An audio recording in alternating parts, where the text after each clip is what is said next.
하나님을 닮은 사람들이라고 하는 말씀을 가지고 우리 한번 하나님의 은혜를, 또 하나님께서 우리에게 바라시는 것이 무엇인지 한번 생각해 보도록 하겠습니다. 하나님을 닮아야 합니다. 하나님을 닮는다는 것이 무엇입니까? 많은 그런 차원이 있고 많은 말이, 그런 뜻이 있죠. 그런데 오늘은 화평하게 하는 자라고 하는 그런 차원에서 이 하나님을 닮은 사람들은 어떤 사람들인지 생각해 보고자 합니다. 오늘 이 시간 성령께서 우리의 마음 가운데 역사해 주시기를 간절히 소원을 합니다. 자, 화평케 하는 자는 세 가지의 뜻이 있습니다. 맨 먼저 그리스도의 복음을 전파하는 것입니다.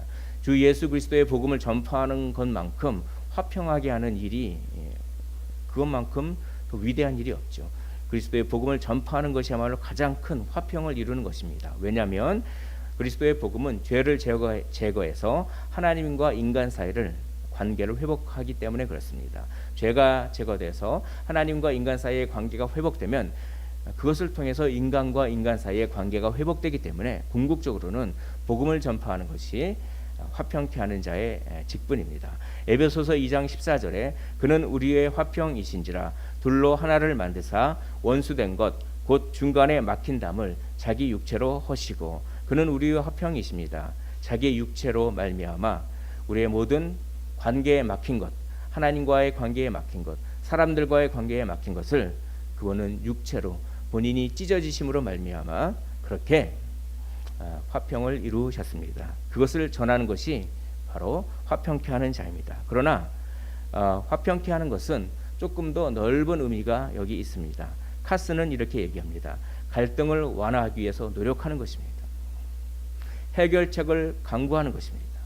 대화를 이루기 위해서, 대화가 이루어지도록 부지런히 노력하는 것입니다. 그것까지 포함해서 화평케 하는 자인 것입니다. 그런데 이 화평케 하는 것은 어떠한 태도로 해야 됩니까? 그것은 능동적으로 하는 것입니다.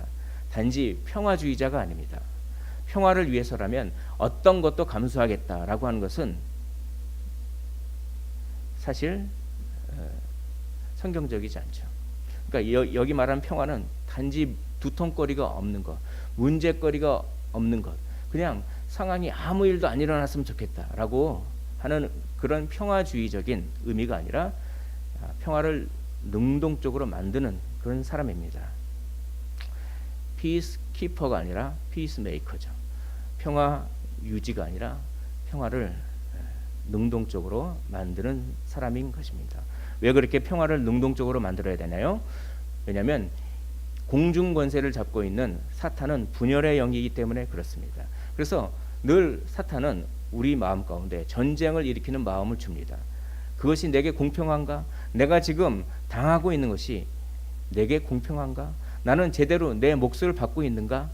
라는 마음을 불러일으켜 또한 제 소견에 오른 대로, 각양각색 자기 소견에 오른 대로 그렇게 자기 주장을 하도록 분열의 영은 전쟁을 일으키는 마음을 주기 때문에 우리는 능동적으로 더 적극적으로 평화를 만들어야 됩니다.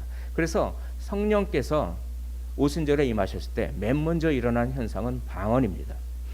왜 방언이라고 하는 현상이 맨 먼저 일어났을까요? 이것은 바벨탑의 저주를 푸는 것을 상징한다고 많은 학자들이 해석을 합니다. 이때 방언은 외국어 방언이에요. 우리가 말하는 그런 방언이 아니라 샬라샬라 방언이 아니라 외국어 방언. 그래서 정말 각양각색에서 오순절을 지키기 위해서 왔던 디아스포라 유대인들이 자기 고향 언어로 듣게 되는 그런 특이한 현상. 이것은 하나됨을 의미합니다. 바벨탑에서 언어가 갈라지면서 분열됐던 것을 성령께서 하나로 모아주신다. 그러므로 성령의 역사는 하나 되게 하는 역사지 분열의 영이 아닙니다. 이게 성경을 이야기하는 것 같은데 분열을 조장하는 그럴 때가 있어요. 근데 그거는 분명히 성경을 얘기하지만 그 안에는 분열이 있을 수 있는 그런 것들을 우리는 영분별을 잘 해야 되는 것이죠. 그래서 우리는 이 분열의 영이 가득 차기 때문에 더욱 적극적으로 화평케 하는 자가 되어야 한다라고 하는 것이 바로 오순절 성령 강림 역사, 그 방언의 중요한 상징적 의미라 할 수가 있겠습니다. 자, 어떤 마음을 가져야 화평하게 하는 자가 될까요? 팔복은 순서가 중요합니다. 아무렇게나 우리 주님은 순서를 말씀하지 않으셨습니다. 팔복은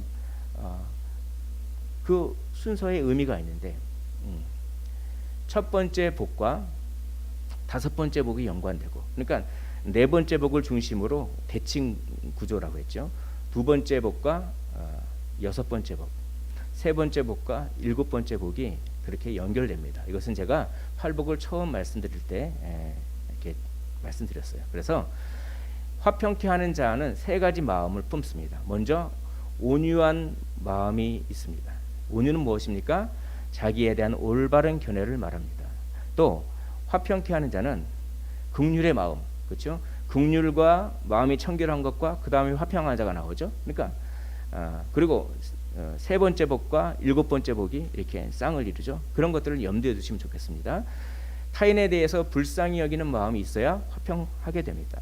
세 번째로 마음이 청결해야 됩니다. 마음이 청결해야 된다는 것은 하나님만을 바라본다는 것입니다.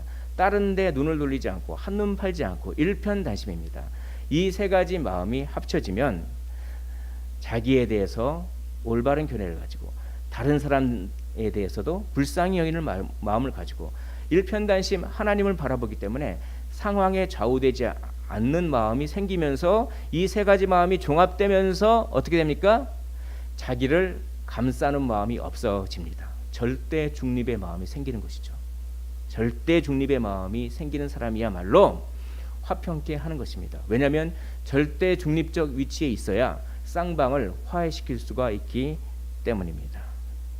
자기를 감싸지 않는 마음, 절대 중립의 마음은 온유한 마음과 긍휼한 마음과 청결한 마음, 그래서 완전히 새로운 가치관으로 무장된 사람이 화평케 하는 직분, 분열의 영이 역사하는, 사탄의 영이 역사하는 이 시대에 화평케 하는 역사를 만들어낸다라고 하는 것입니다. 이렇게 새로운 가치관이 생긴 사람들의 특징을 조금만 더 살펴보도록 하겠습니다. 맨 먼저 온유와 관계된 것입니다. 첫째, 화평케 하는 자들은, 그래서 새로운 가치관이 생긴 자들은 자아에 대해서 새로운 견해가 생기는 것입니다. 절대 중립의 마음을 가진 사람들은 자아에 대해서, 자기 자신에 대해서 새로운 견해가 생겨요. 이런 질문과 연관됩니다. 타고난 자아를 미워하십니까? 바울의 마음입니다. 오라, 나는 곤고한 자로다. 누가 이 사망의 몸에서 나를 구원하랴. 나는 참, 나의 타고난 자아는 이 죄성의 노예가 있는 그 자아가 어찌할 수 없고, 그걸 미워하는 마음이 있어야 참된 기독교인이며 화평자의 마음인 것입니다. 마태복음 16장 25절에 나를 위하여 제 목숨을 잃으면 찾으리라. 나를 위하여 제 목숨, 옛 자아를 잃어버리면 찾으리라.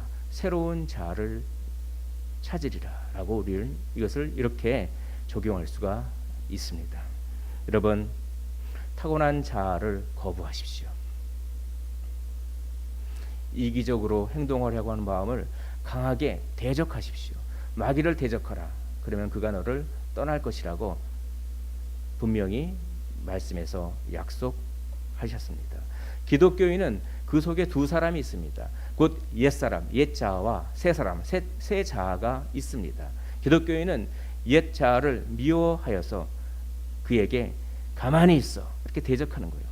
이기적인 마음이 올라올 때, 분노하는 마음이 올라올 때, 자존심이 상할 때 상관하지 마라. 나는 너와 절교다라고 말합니다. 둘째, 절대 중립적인 마음을 가진 사람은 타인에 대해서 새로운 견해가 생깁니다. 긍휼의 마음이 생기는 것입니다. 이것은 이러한 질문과 관계에 있습니다. 공격적이며 까다로운 사람을 볼 때, 나를 공격하고 나를 까다롭게 할 때 그 사람을 불쌍히 여깁니까? 이것이 타인에 대해 새로운 견해가 생긴 것과 관련된 질문입니다. 어째서 저 모양이지? 저 사람은 어째서 저 모양이지? 라는 말 대신 저 사람을 불쌍히 여겨야 하겠다라고 절대 중립의 마음을 가진 사람은 그렇게 말을 하는 것입니다. 왜냐하면 긍휼의 마음 때문에 타인에 대해서 새로운 견해가 생겼기 때문에 그렇습니다. 셋째, 절대 중립적인 마음을 가진 사람은 관심사에 대해서 새로운 견해가 생깁니다. 그건 청결과 관련됩니다.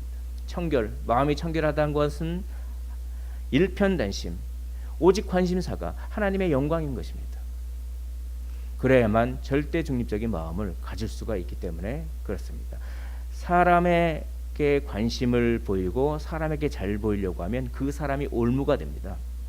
상황에게 잘 보이려고 하면 상황이 나를 지배하는 상황의 노예가 되는 것이죠. 그러나 오직 하나님께 영광, 하나님만을 바라보고 일편단심 하나님만을 보면 하나님이 나를 지배하십니다. 하나님의 노예가 되는데 그 노예는 어마어마하게 하나님의 선하심을 경험하게 되는 그런 노예죠. 죄의 노예하고는 차원이 다릅니다.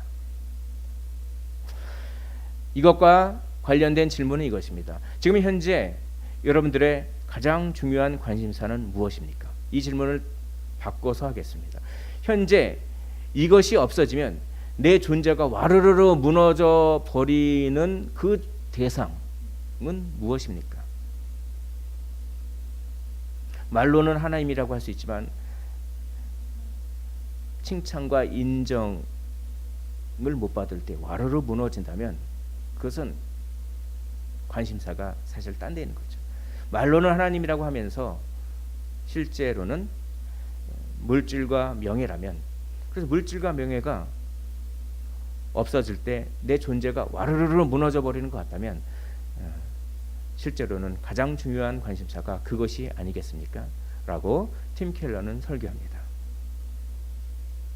화평자는 오직 한 가지 관심만을 가집니다. 그것은 사람들에게 하나님의 영광을 나타내는 일입니다. 그러므로 화평케 하는 자는 왜 그렇게 화평케 하려고 갈등을 조정하며 복음을 전하며 그리고 대화가 이루어지도록 노력하며 왜 그렇게 합니까? 그 동기는 그것이 하나님의 영광을 나타내는 일이기 때문에, 그런 동기 때문에 적극적으로 화평케 한다라고 이야기합니다. 화평자는 하나님이 사람을 완전하게 만드셨고 세계는 낙원이 될 것이었음을 압니다. 그렇기 때문에 개인과 국가 간의 다툼을 볼 때 이것이 하나님의 영광을 어지럽히는 것이다 라고 생각하기 때문에 하나님의 영광을 회복하겠다고 하는 그 동기로 다툼에 대해서 화평케 하는 거예요. 그런 관심사가 계십니까? 내 인생의 가장 큰 관심사는 무엇입니까? 하나님의 영광, 먹든지 마시든지 무엇을 하든지 하나님의 영광을 위해서 하시는 우리 모두가 되시기를 주님의 이름으로 축원을 드립니다. 화평자는 하나님의 영광을 촉진하기 위해서라면 어떤 일이라도 할 준비가 되어 있습니다. 이것을 너무나 소망하기 때문에 이 일을 위해서라면 고난과 악행과 불의를 당할 준비마저 되어 있습니다. 그러므로 반드시 화평자는 박해를 받게 되어 있습니다. 그러므로 화평케 하는 자가 복이 있나니 하나님의 아들이라 일컬음을 받을 것이며, 그 다음에 어떻게 됩니까? 의를 위하여 박해를 받는 자는 복이 있나니 천국이 저희의 것입니다. 화평자는 반드시 박해를 받게 돼 있어요. 그런데 그 박해마저도 당할 준비가 되어 있습니다. 왜냐하면 화평케 하는 것을 너무나도 소망하고 하나님의 영광을 너무나도 소망하기 때문에 그렇습니다.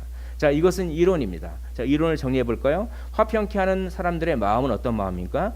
온유한 마음, 긍휼한 마음, 마음이 청결한 마음을 통해서 절대 중립의 마음을 가진 것입니다. 그것은 자아에 대해서 새로운 관점이 생기며 타인에 대해서 새로운 관점이 생기며 관심사에 대해서 새로운 관점이 생긴 사람, 그게 이론입니다. 그런데 이런 마음을 가진 사람들은 실제 구체적으로 어떤 식으로 화평케 할까요? 실제 이들의 삶은 어떠한 삶을 살까요?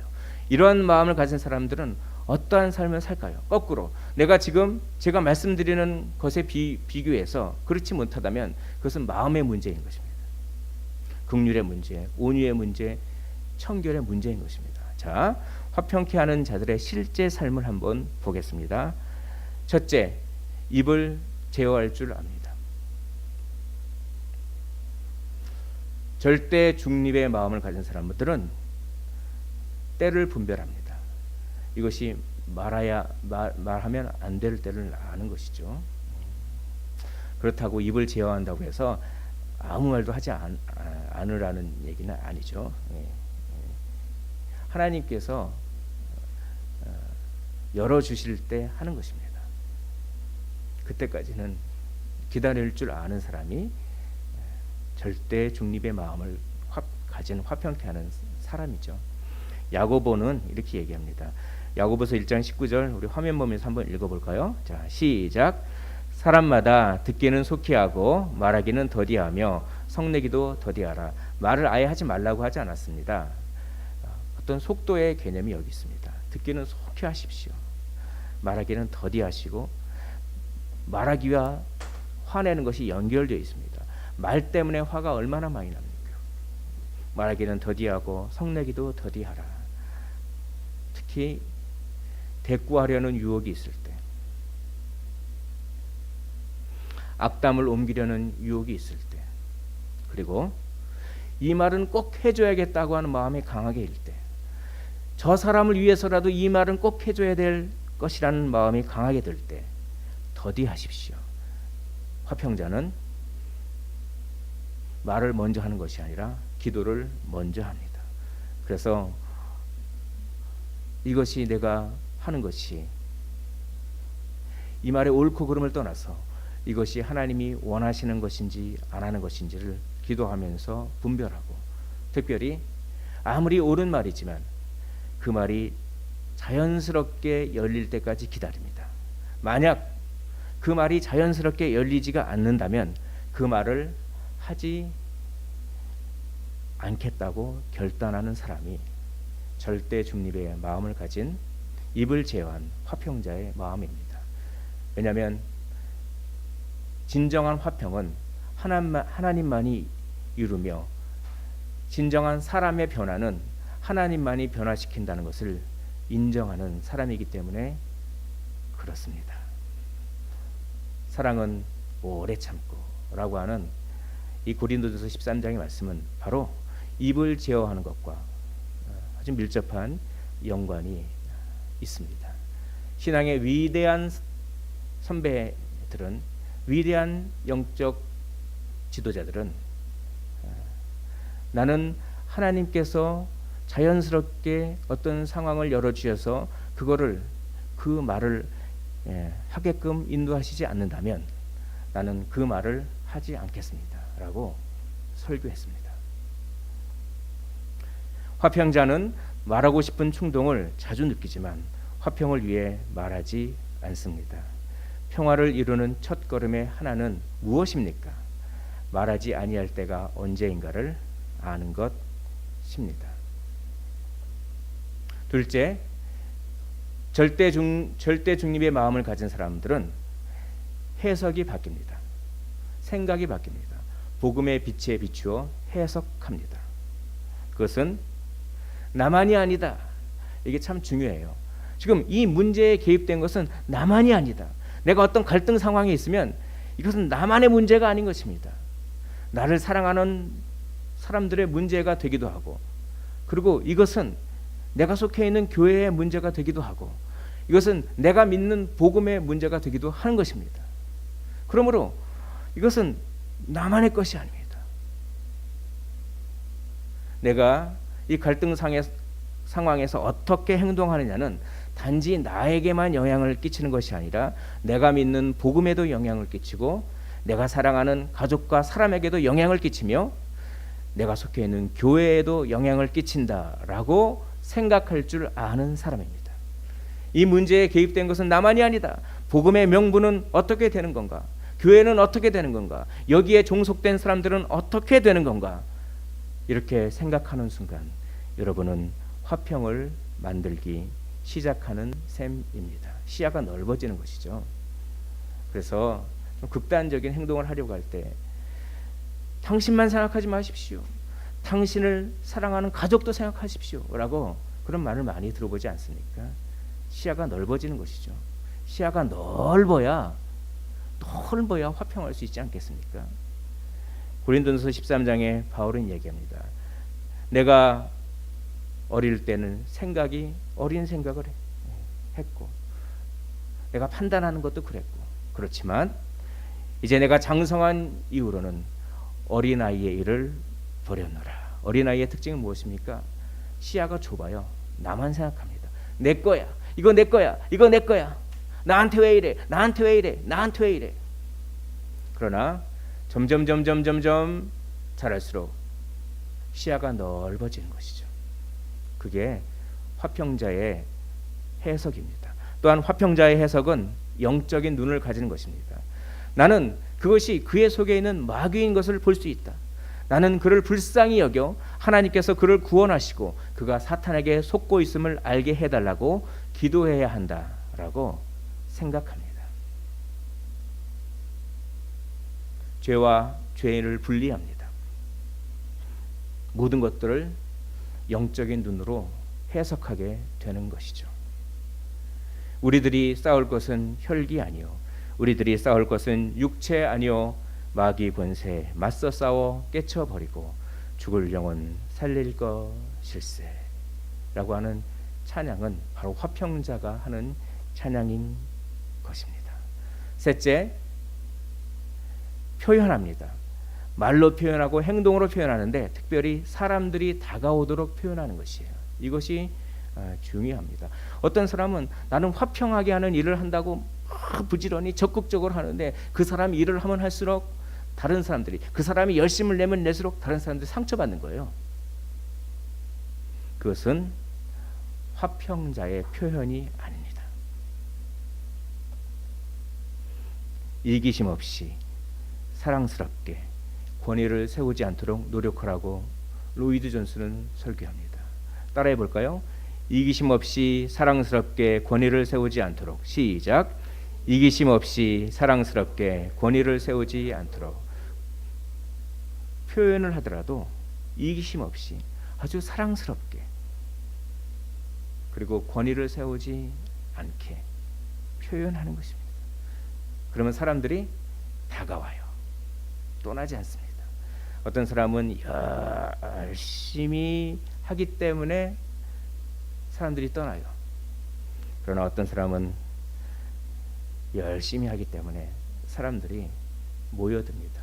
참 이렇게 꽃의 향기가 착 나면 이렇게 나비들이 막 몰려들지. 그리고 아주 어두운 곳에 빛이 착 비치면 또 그 빛을 보고 이렇게 몰려오듯이. 그게 화평자의 모습이죠. 권위를 세우지 않는다고 해서 권위를 무시하라는 얘기는 아닙니다. 권위와 권위주의를 구별해야 되는 것이죠. 우리 주님께서 주신 창조 질서와 권위를 인정하는 것입니다. 특별히 권위를 세우지 않도록 노력하라는 것은 이 행동을 통해서 내가 영광받고 나의 권위가 드러나지 않고 이 행동을 통해서 하나님의 권위가 드러난다라는 마음으로 행동하면 사람들이 다가옵니다. 모세가 좀 실수했어요. 너무 화가 나서 이렇게 반석을 지팡이로 이렇게 가리키라고 했는데 막 때려가지고 이 물이 여기 있다. 그건 모세가 순간적으로 너무나 불평을 많이 들어서 그렇게 했는데 모세는 화평자였습니다. 하나님과 이스라엘 중간에 중재자의 역할, 화평자의 역할을 해야 되는데 순간 실수해서 하나님의 권위를 드러내지 못해서 가나안 땅에 들어가지 못한다라는 말을 들을 정도로 물론 이 문제는 좀 깊은 차원이 있습니다. 아무튼 그렇게 하나님의 영광과 권위를 드러내는 것을 하나님을 그렇게 중요하게 생각하십니다. 만약에 우리가 이렇게 이기심 없이 사랑스럽게 나의 권위를 세우지 않도록 행동한다면, 표현한다면 사람들은 이렇게 얘기할 것입니다. 나는 저 사람에게 다가가서 동정과 이해를 얻을 수 있을 것 같다. 저 사람은 나를 받아줄 것 같다. 나는 저 사람과 교제하면서 성경의 지혜를 얻게 될 것 같다는 감각을 느끼게 될 것입니다. 화평자는 그런 사람입니다. 우리가 이런 사람들이 됨으로써 모든 사람이 우리에게 올 수 있습니다. 그리고 아주 냉정한 영을 지니고 있는 사람들도 그들이 우리를 볼 때 거룩한 부끄러움, 정죄감을 느낄 수 있게 합시다. 그러면 그들 자신과 그들의 문제에 대하여 우리에게 터놓고 말할 수 있게 될 것입니다. 사랑하는 성도 여러분, 기독교인은 이런 사람이 되어야 합니다. 산상수훈의 설교, 로이드 존스가 40몇 년대, 50년대, 거의 60, 70년 된 설교인데 이게 참 감동이 되더라고요. 우리는 그런 사람이 되어야 합니다. 자, 이렇게 화평케 하는 자는 복을 받습니다. 하나님의 아들이라 일컬음을 받게 된다. 하나님의 아들이라 일컬음을 받는다라고 하는 것은 하나님을 닮는 사람이라는 칭찬을 받는다라는 뜻입니다. 하나님의 아들이라 일컬음을 받을 것이며 라고 합니다. 아들이라고 하는 것은 종종 유대인의 관점에서 무엇의 속성을 지녔다. 무엇의 특성을 지녔다. 이런 뜻입니다. 그러니까 하나님의 아들은 뭡니까? 하나님의 특성을 지녔다. 하나님의 성품을 지녔다. 하나님의 속성을 지녔다. 누가 우리들에게 당신이 하는 행동을 보니 정말 하나님의 성품을 지닌 것 같습니다. 이런 말을 들으면 얼마나 복될까요? 그런 말을 듣는다는 것입니다. 하나님께로부터 칭찬을 받고 특별히 신앙의 동료들에게 그렇게 인정을 받는 것이죠. 이게 드러나는 것은 아니지만 그런 영향력을 준다라고 하는 것입니다. 그러나 동시에 박해도 받습니다. 하나님을 닮았다. 영적인 사람이다. 라는 영향력을 끼치게 될 것이다. 라고 하는 것입니다. 그러면 도대체 이 화평자가 다른 사람들에게 어떤 이미지를 주길래 이런 영적인 사람이라고 하는 말을 그런 영향력을 줄까요? 그것을 조금 생각해 보기로 하겠습니다. 그것은 평강의 하나님을 닮았기 때문에 그렇습니다. 하나님의 호칭은 여럿이 있습니다. 여호와 라파의 하나님, 여호와 니시의 하나님, 여호와 샬롬의 하나님. 그렇지만 이 평강의 하나님이라는 말이 위대한 호칭이라고 로이드 존스가 얘기합니다. 성경에서 하나님의 존재와 성격에 대한 가장 영광스러운 정의 가운데 하나가 바로 평강의 하나님입니다. 왜냐하면 이 평강의 하나님이 쓰이는 곳곳마다 정말 우리 구원이 다 요약되어 있어요. 놀랍습니다. 히브리서 13장 20절에 보면 주 예수를 영원한 언약의 피로 죽은 자 가운데서 이끌어내신 평강의 하나님. 주 예수 그리스도께서 왜 부활하셨습니까? 하나님이 평강의 하나님이시기 때문에 그렇다는 것입니다. 주 예수 그리스도의 구속의 역사는 하나님이 평강의 하나님이시기 때문에 그렇다는 것입니다. 또 보십시오. 데살로니가전서 5장 23절에 평강의 하나님이 친히 너희를 온전히 거룩하게 하시고. 왜 하나님께서 우리를 거룩하게 성화시키십니까? 그것은 그 하나님이 평화를 사랑하는 하나님, 평강을 사랑하는 평강의 하나님이기 때문에 우리를 거룩하게 한다는 것입니다. 또 보십시오. 로마서 15장 33절에 평강의 하나님께서 너희 모든 사람과 함께 계실지어다. 왜 하나님은 우리를 홀로 두지 아니하시고, 왜 우리를 외롭게 하지 아니하시고, 우리와 세상 끝날까지 너희와 함께 있을 것이다. 왜 임마누엘의 약속을 하셨습니까? 그것은 하나님께서 평화를 사랑하시기 때문에 그렇습니다. 평강의 하나님이시기 때문에 우리와 함께 계시는 것이죠. 로마서 16장 20절 평강의 하나님께서 속히 사탄을 너희 발 아래에서 상하게 하시리라. 왜 하나님은 사탄을 상하게 하십니까? 왜 사탄의 권세를 무찌르십니까? 그것은 하나님께서 평화를 사랑하시는 평강의 하나님이시기 때문에 그렇다라고 이야기를 하는 것입니다. 그러니까 여기 다 있죠. 여기 다 있어요. 십자가와 부활과 우리와 함께 있는 임마누엘과 성화와 또 나중에 심판과 이 모든 것들이 다 무엇과 관련됩니까? 평화를 사랑하는 마음과 관련되는 것입니다. 평강의 하나님이시기 때문에 그렇습니다. 또 누가복음 2장 14절 우리 화면을 보면서 한 목소리를 읽어보겠습니다. 자, 시작. 지극히 높은 곳에서는 하나님께 영광이요 땅에서는 하나님이 기뻐하시는 사람들 중에 평화로다. 왜 성육신 하셨습니까? 왜 예수님은 이 땅에 오셨습니까? 어째서 하나님의 아들이 이 세상에 들어오셨습니까? 예수님이 강림하셨다고 하는 의미는 무엇입니까? 그것은 하나님께서 공의로우시며 절대적이시지만 평화의 하나님이시기 때문입니다. 만약에 하나님께서 평화의 하나님이 아니고 공의로우신 하나님이시었다면 성육신은 없었을 것입니다. 그냥 다 공의로 심판만 해버리죠. 그러나 하나님은 공의로우신 하나님이시지만 동시에 평화의 하나님이시기 때문에 자기 아들을 이 땅에 보내시고 십자가에 달려 돌아가게 하시고 부활하시고 또 우리와 함께 임마누엘로 있으면서 우리를 성화시키고 나중에 사탄의 권세를 꺾으실 것입니다. 그것은 하나님이 온전히 평강의 하나님, 평화를 사랑하는 그런 평화에 적극적인 열심인 그런 하나님이기 때문에 그렇습니다. 그런 하나님을 닮는다는 것입니다. 그런 하나님의 속성을 닮았다고 칭찬을 듣는 것입니다. 화평자는 그런 칭찬을 받습니다. 전쟁은 어디서 옵니까? 인간과 죄와 사탄에게서 옵니다. 불화가 이렇게 해서 세상에 들어왔지만 평화의 하나님께서는 경외하는 마음으로 말씀드리거니와 위엄을 지키시거나 점잔을 빼지 않았습니다. 자리 지키시는 분이 아니었습니다. 하늘 보좌를 버리시고 이 땅으로 오신 것이죠. 적극적으로 머뭇거리지 않으셨습니다. 하나님이 오셨습니다.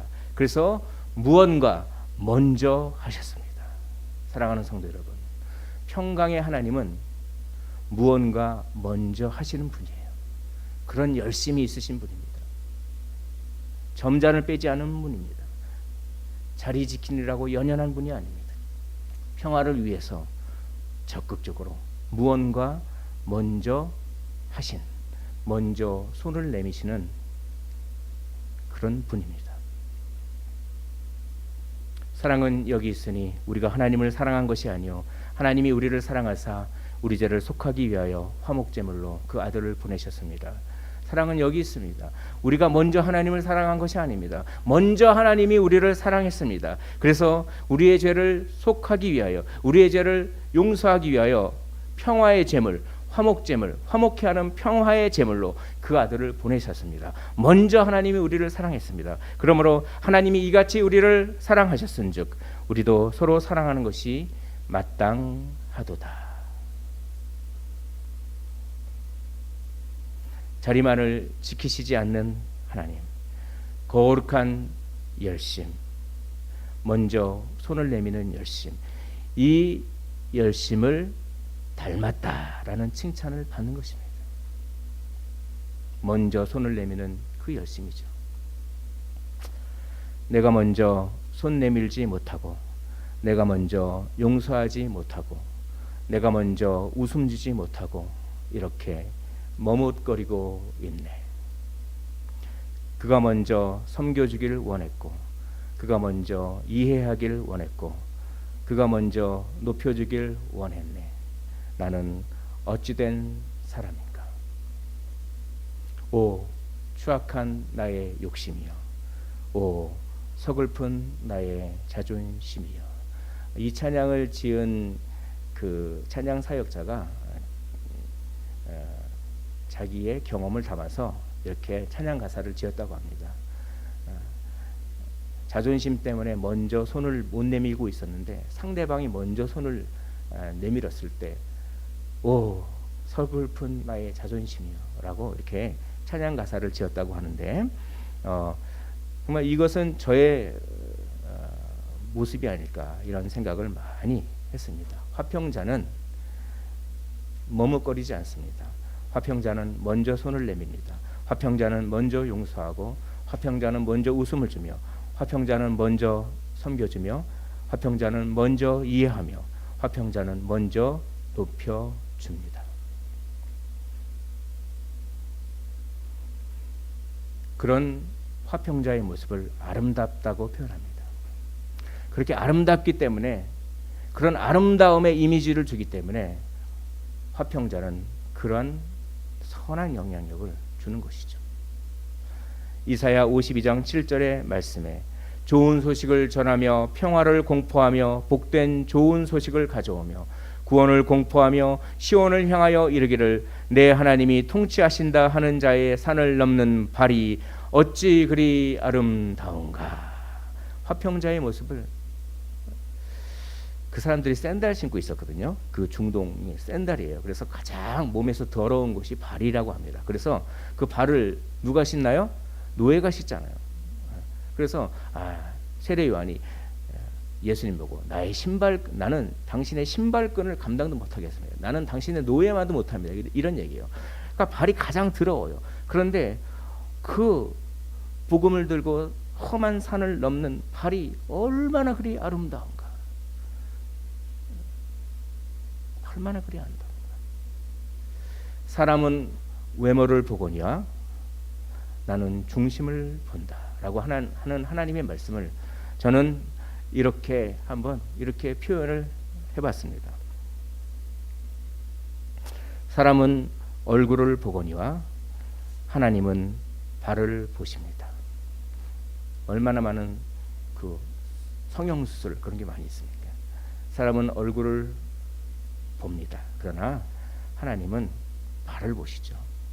화평케 하기 위해서 그렇게 부지런히 뛰어다니는 그 발, 그 발이 참 그냥 너무나 많이 뛰어다니고 막 먼지가 묻고 그래가지고 보기에는 너무나 더럽고 추하게 보이지만 그걸 아름답다고 하시는 것이죠. 우리가 화평케 하기 위해서 우리 속이 썩어 문드러지지 않습니까? 이 사람에게 저런 말 듣고 저 사람에게 저런 말 듣고, 그러나 또 해야 할 말이 있어도 주님께서 허락하지 않으면 하지 않고 그러면서, 그렇죠?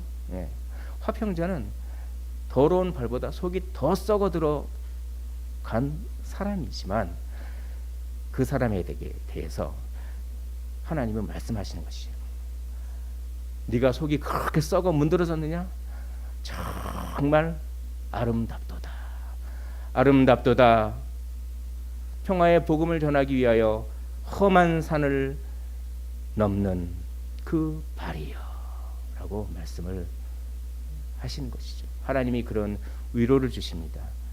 하나님이 그런 위로를 주시기 때문에 우리는 화평자의 역할을 감당할 수가 있는 것입니다. 화평하게 하는 사람들은 어떤 사람입니까? 발이 아름다운 사람입니다. 입을 제어하십시오. 생각을 바꾸십시오. 복음의 해석을 하십시오. 그리고 먼저 손을 내미십시오. 우리 속이 썩어 문드러갈지언정 하나님은 신령한 위로를 주시고 다시 회복시켜 주시며 또한 아름답다고 하실 것입니다. 우리는 하나님의 아들이라고 불려지는 선한 영향력을 끼치게 되며 나비가 꽃을 향해 날아오듯 영혼들이 우리에게 다가올 것입니다. 그런 화평자가 되시기를 주님의 이름으로 간절히 축원을 드립니다.